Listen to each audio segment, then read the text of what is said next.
जय गुरु जी, शुक्राना गुरु जी, जय गुरु जी। संगत जी, आज हम गुरु जी की असीम कृपा से श्री शिव महापुराण की रुद्र संहिता के पार्वती खंड का 13वां अध्याय सुनेंगे।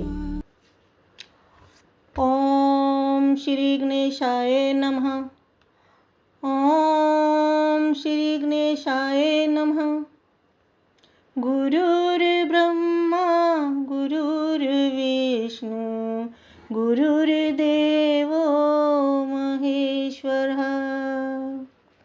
गुरुर्ब्रह्मा गुरुर्विष्णु गुरुर्देवो महेश्वरः। गुरुर्साक्षात् परब्रह्म तस्मै श्री गुरवे नमः।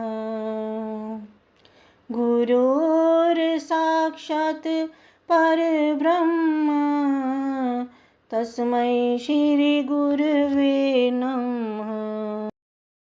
पार्वती और परमेश्वर का दार्शनिक संवाद। शिव का पार्वती को अपनी सेवा के लिए आज्ञा देना, पार्वती का महेश्वर की सेवा में तत्पर रहना।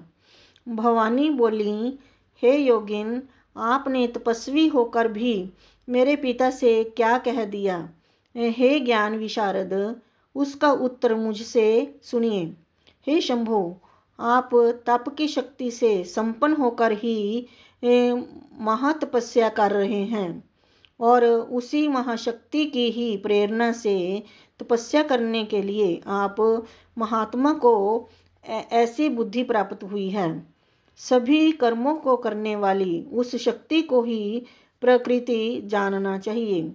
उसी के द्वारा सबकी सृष्टि, पालन और संहार होता है। अतः हे भगवान, आप कौन हैं और सूक्ष्म प्रकृति क्या है, इसका आप विचार करें। प्रकृति के बिना लिंग रूपी महेश्वर किस प्रकार रह सकते हैं?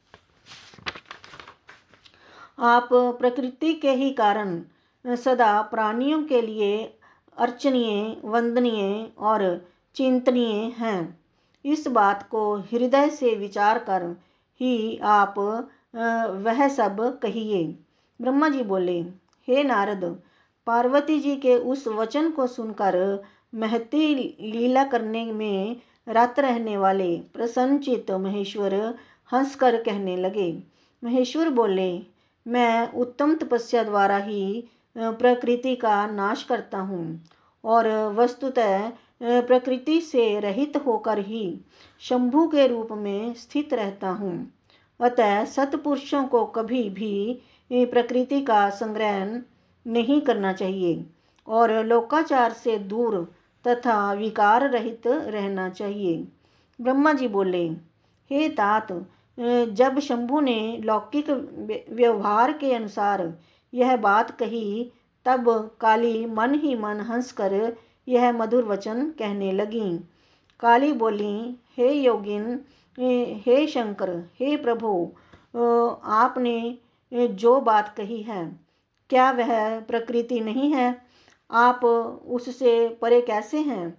इन सब का तात्विक दृष्टि से ठीक ठीक विचार करके ही आपको बोलना चाहिए।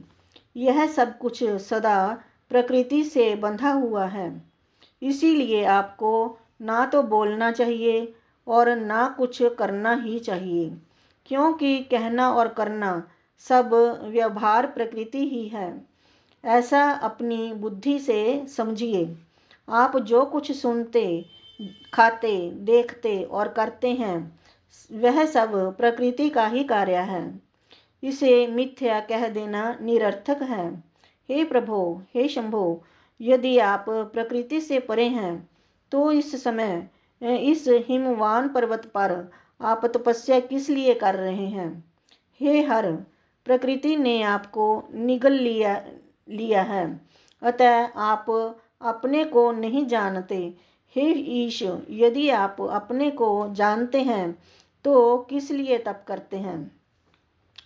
हे योगिन, मुझे आपके साथ वाद विवाद करने की क्या क्या आवश्यकता है।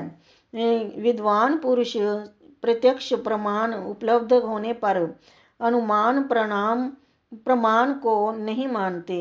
जो कुछ प्राणियों की इंद्रियों का विषय होता है वह सब ज्ञानी पुरुषों को बुद्धि से विचार कर प्राकृत ही मानना चाहिए।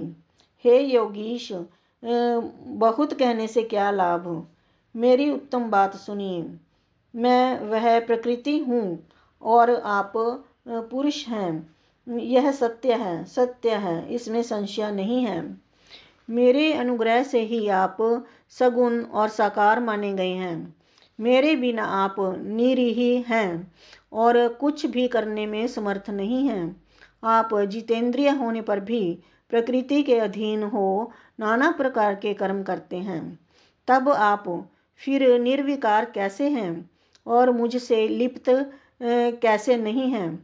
हे शंकर, यदि आप प्रकृति से परे हैं और यदि आपका वचन सत्य है तो मेरे समीप रहने पर भी आपको डरना नहीं चाहिए। ब्रह्मा जी बोले, पार्वती का सांख्य शास्त्र के अनुसार कहा हुआ वचन सुनकर भगवान शिव वेदांत मत में स्थित हो शिवा से यह वचन कहने लगे। श्री शिव बोले, सुंदर भाषण करने वाली हे गिरिजे, यदि आप सांख्य मत को धारण करके ऐसा कहती हैं तो प्रतिदिन मेरी अनिषिद्ध सेवा कीजिए।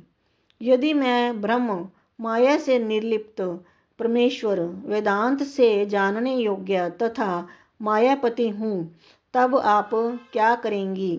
ब्रह्मा जी बोले, गिरिजा से इस प्रकार कहकर भक्तों को प्रसन्न करने वाले तथा भक्तों पर अनुग्रह करने वाले भगवान शिव हिमवान से कहने लगे।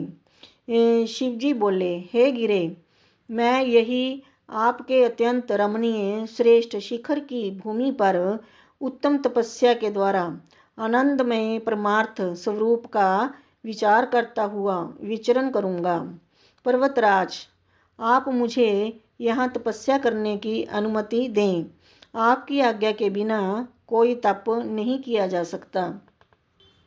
ब्रह्मा जी बोले, देवाधिदेव शूलधारी शिव की यह बात सुनकर हिमवान ने शंभु को प्रणाम करके यह वचन कहा।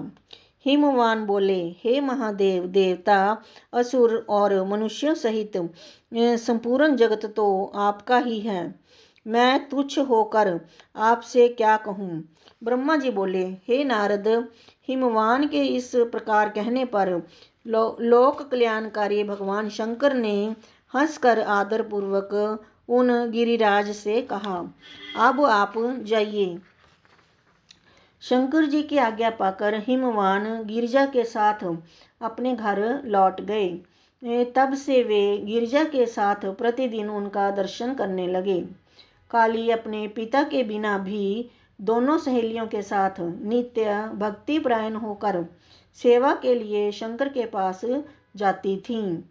हे तात, महेश्वर के आदेश से उनकी आज्ञा का पालन करने वाले पवित्र नंदीश्वर आदि कोई भी गण उन्हें रोकते नहीं थे। विशेष विचार करने पर परस्पर अभिन्न होते हुए भी सांख्या और वेदांत मत वाले शिवा तथा शिव का संवाद सभी के लिए सदा कल्याणदायक तथा सुखकर कहा गया है। इंद्रियातीत भगवान शंकर ने गिरिराज के कहने से उनका गौरव मानकर उनकी पुत्री को अपने पास रहकर सेवा करने के लिए स्वीकार कर लिया। भगवान शंकर ने सखियों सहित पार्वती से कहा कि तुम नित्य मेरी सेवा करो तथा चली जाओ अथवा निर्भय होकर यहाँ रहो। इस प्रकार कहकर निर्विकार महायोगी तथा अनेक प्रकार की लीलाएं करने वाले भगवान शंकर ने अपनी सेवा के लिए उन देवी को रख लिया।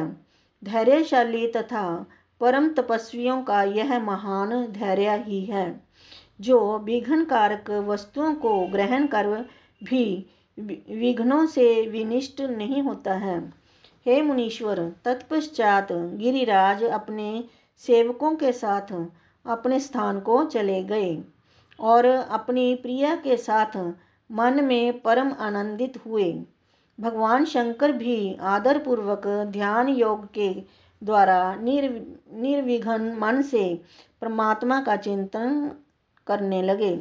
काली भी प्रतिदिन सखियों सहित चंद्रशेखर महादेव की सेवा करती हुई वहां जाने आने लगी। वे भगवान शंकर के चरणों को धोकर उस चरणोदक का पान करती थीं और आग से तपाकर शुद्ध किए हुए वस्त्र से उनके शरीर को पोंछा करती थीं। वे नित्य प्रति षोडशोपचार से विधिवत भगवान हर की पूजा कर बारंबार उन्हें प्रणाम कर अपने पिता के घर चली जाती थीं। हे मुनिस्तम, इस प्रकार ध्यान में तत्पर भगवान शंकर की सेवा करती हुई उन शिवा का बहुत समय व्यतीत हो गया। वे कभी अपनी सखियों के साथ भगवान शंकर के आश्रम में ताल से समन्वित प्रेमवर्धक सुंदर गान करती थीं। वे कभी कुशा, पुष्प तथा समिधाएं स्वयं लाती थीं और सखियों के साथ आश्रम का समार्जन करती थीं। वे कभी नियम पूर्वक शंकर जी के आश्रम में रहकर सकाम भाव से शंकर जी को देखती हुई उन्हें आश्चर्यचकित कर दिया करती थीं। भगवान शिव ने अपनी तपस्या के बल से निसंग रहने वाली उस काली को देखकर पंच तत्व के शरीर में रहने वाली अपनी पूर्व जन्म की भार्या समझ लिया। फिर भी शिवजी ने मुनियों को भी मोहित कर देने वाली तथा महासौंदर्य की राशि स्वरूप उन काली को अपनी पत्नी के रूप में ग्रहण नहीं किया। महादेव जी की भगवती को इस प्रकार जितेंद्रिय होकर नित्य प्रति अपनी सेवा में संलग्न देखकर दयापूर्वक विचार करने लगे कि जब यह तपस्या का व्रत करेगी तब अभिमान बीज से रहित इस काली को ग्रहण करूंगा। ब्रह्मा जी बोले, इस प्रकार विचार करके बड़ी बड़ी लीलाएं करने वाले महायोगीश्वर भूतेश्वर भगवान शिव शीघ्र ही ध्यान में तत्पर हो गए। हे मुने, ध्यान में मगन उन परमात्मा शंकर के मन में किसी अन्य चिंता का उदय नहीं हुआ। काली भी उन्हीं परमात्मा शंकर के स्वरूप का चिंतन करती हुई भक्ति पूर्वक निरंतर उनकी सेवा करने लगी। भगवान शिव ध्यान में स्थित हो पूर्व चिंताओं को भूलकर सुस्थित काली को देखा करते थे। वस्तुतः वे उन्हें देखते हुए भी नहीं देखते थे। इसी समय महापराक्रमी तारकासुर से अत्यंत पीड़ित इंद्र आदि देवताओं तथा मुनियों ने उन रुद्र के साथ काली का काम भाव से योग कराने के लिए ब्रह्मा जी की आज्ञा से कामदेव को आदर पूर्वक वहां भेजा। कामदेव ने वहां जाकर अपना समस्त उपाय लगाया, परंतु शिव कुछ भी विक्षुब्ध नहीं हुए और उन्होंने उसे भस्म कर दिया। हे मुने, पार्वती का भी अभिमान नष्ट हो गया और तत्पश्चात नारद जी के उपदेशानुसार घोर तपस्या करके उन सती ने शिव को पति रूप में प्राप्त किया। इस प्रकार परमेश्वर एवं पार्वती परम प्रसन्न हो गए और परोपकार में प्रायण होकर देव कार्य को पूर्ण करने लगे। इस प्रकार श्री शिव महापुराण के अंतर्गत द्वितीय रुद्र संहिता के तृतीय पार्वती खंड में पार्वती और परमेश्वर का संवाद वर्णन नामक 13वां अध्याय पूर्ण हुआ। जय गुरु जी। ओम नमः शिवाय। शिव जी सदा सहाय। ओम नमः शिवाय। गुरु जी सदा सहाय। जय गुरु जी।